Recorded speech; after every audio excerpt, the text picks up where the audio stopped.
Imagine a desolate landscape, the sun beating down relentlessly, wind screaming like a wounded animal. And suddenly a baby's cry breaks the silence. Two twins are born, locked in a battle since the womb. All right, adventurers, welcome back to the channel. Well, put your seatbelt on because today we're diving into the wild, jaw-dropping story of Jacob from the Bible. A man who threw down with God, outsmarted his foes, and turned betrayal into destiny. This isn't just a tale. It's a thrill ride through ancient lands, filled with deception, danger, and divine showdowns. Buckle up, hit like, and let's break into the phenomenal life of Jacob. Jacob's story begins in Genesis 25, in the dusty fields of Canaan. He is the son of Isaac and Rebekah, but he's not an only child. He has a twin brother, Esau. Esau comes out first, red and hairy like a walking rug, and Jacob's right behind, holding on to his heel. That's why they called him Jacob, Yaakov in Hebrew, meaning he who grabs the heel, or supplanter. Spoiler alert, that name is going to suit him well. Esau becomes the rugged, outdoorsy hunter type, Bear Grylls but with a bow and arrow. Jacob, he's more of a chill, homebody type, cooking something like a stew and scheming his next move. These two are so different from each other, and that provides fertile ground for some major sibling rivalry. This is where Jacob pulls a major stunt. One day, Esau returns from hunting, starving. Like, I'd sell my soul for a burger starving. Jacob's over here, simmering a pot of lentil stew, and he sees his opportunity. He says, "Hey bro, I'll share some of this deliciousness with you if you sell me your birthright." The birthright is a big deal. It's that the family estate, the leadership mantle, the VIP ticket to God's promises. Esau, too hungry to argue, says, "Fine, take it," and it up for a bowl of soup. And was it shady? Oh yeah. But Jacob's only getting warmed up. Then with his mom Rebekah's encouragement, he deceives their blind father, Isaac, into giving him Esau's blessing as well, donning animal skins to make himself feel hairy like his brother Esau. When Esau hears about this, he goes into a rage and vows to kill Jacob. So what's a schemer to do? Run for his life. So Jacob bolts from Canaan to the old country, and with it the area known as Haran, where his uncle Laban lives, his mom's brother, a man as crafty as Jacob.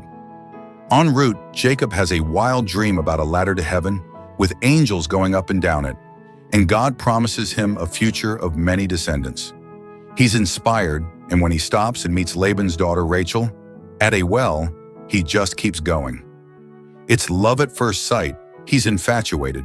He agrees to serve Laban for 7 years if he can have Rachel, but Laban pulls a fast one. Jacob awakens beside Leah, Rachel's older sibling, following the wedding. Turns out Laban swapped them. Jacob's like, seriously? But puts in another 7 years of service so he can marry Rachel too. He has 12 sons with Leah and Rachel and their servants who'll become the founders of the tribes of Israel. The life with Laban's a grind, 20 years of labor and trickery and family building. But Jacob's not done yet. After years working for Laban, Jacob decides to return to Canaan with his large family and livestock. But here's the catch. Esau is still out there, and he's got a grudge to settle.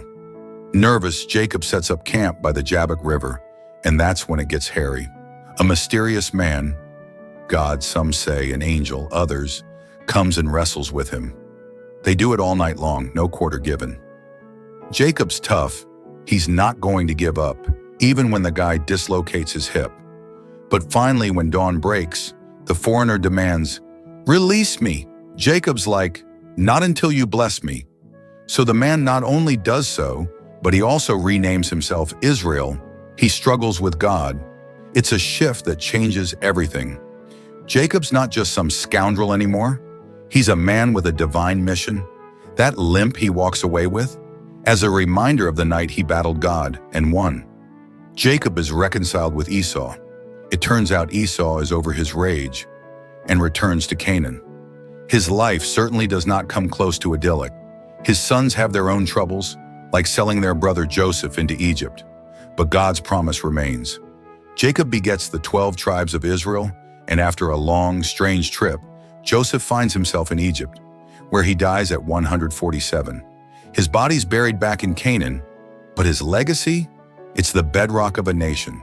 From a new male heel-grabbing schemer to a dude who wrestled God. Jacob's story is raw, genuine, and brimming with plot twists. He's not perfect as a hero. He's human, flawed, and picked all the same. That's what makes him so interesting. So, what did you think about Jacob's wild ride? A trickster, a grappler of God, a patriarch of nations. Sound off in the comments. Did he earn that blessing, or was he merely a lucky trickster? If you enjoyed this deep dive, crush that like button, subscribe, and hit the bell for more Bible epics. Next up, Joseph, Jacob's son who went from slavery to stardom. See you then.